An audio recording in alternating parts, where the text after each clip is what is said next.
क्या आप अपने पिताजी को या अपने छोटे बच्चे को या अपने पति को सिंहासन पर बिठाकर और राजसी वस्त्र और आभूषण पहनाकर और उनके आगे एक सुसज्जित थाल में सारे व्यंजन परोसकर, घंटी बजाकर और आचमन करते हुए या जो भी उसको कहते हैं, ये बोलते हैं त्वदीयं वस्तु श्रीराम तुभ्यमेव समर्पयेत्।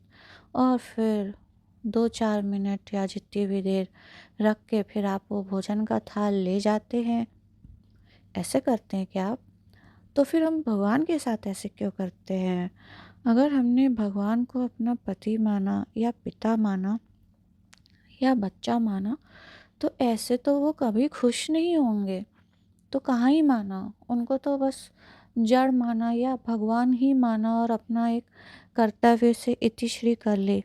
उदाहरण के रूप में अगर लड्डू गोपाल हैं और आपने उनको अपना बच्चा माना है, तो छोटे बच्चे की ही तरह तो उनको रखना पड़ेगा, उनकी हर चीज़ का ध्यान रखना पड़ेगा।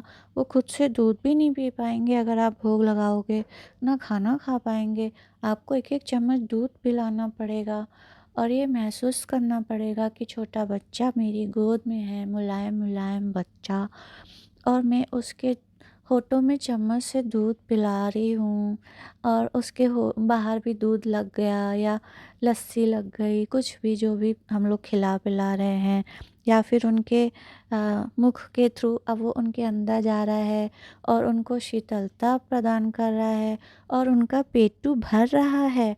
इसी तरीके से खाना खिलाते समय कौन सी चीज़ में मिर्च नहीं होनी चाहिए, और भगवान जी का कौर या ग्रास सब चीज़ों में छुआ के बना के छोटा सा ग्रास जो छोटे बच्चे के लिए हो, और उन्हें कहानियाँ सुना सुना कर जिससे उनका ध्यान इधर उधर भटका के उनको अच्छे से खाना खिला के उनका पेट भर जाए।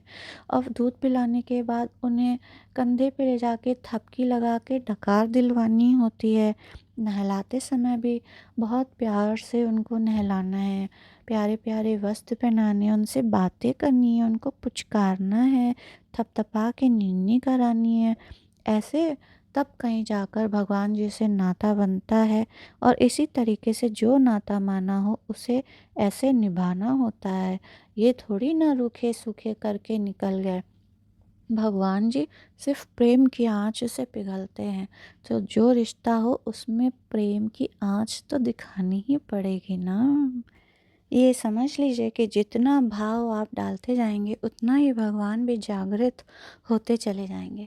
तो छोटे बच्चे को नहलाते समय गर्म ठंडे पानी का ध्यान रखें। बिजली चली जाए तो इन्वर्टर से उनका पंखा तो चलना ही चाहिए। ऐसे और बहुत सारी चीज़ें जितना आप डीपली चाहते चले जाएंगे। भोग लगाते समय आंख बंद करके उनके स्वरूप का ध्यान भी करिए कि मेरा प्यारा बच्चा, इसके घुंघराले बाल, मुलायम मुलायम मेरा बच्चा हंस रहा है, दौड़ के आ रहा है अपने डुड्डू का टाइम सुन के, मेरी गोदी में दौड़ के चढ़ जाता है, मम्मा को प्यार करता है, मम्मा भी उसको बहुत प्यार करती है। और इन सबको नाटक मत समझिए, इसके बिना आपको सच में वो सब नहीं मिल पा रहा जो आपको भगवान जी से मिल सकता था, यानी कि बहुत सारा आनंद। और इसका यह अर्थ नहीं है कि घंटी नहीं बजानी है या श्लोक नहीं पढ़ने हैं, लेकिन भगवान को सामने जागृत मानकर, नाता बनाकर यह सब करना है, अर्थ समझते हुए और उसमें भाव जोड़कर यह सब करना है। जय सिया राम।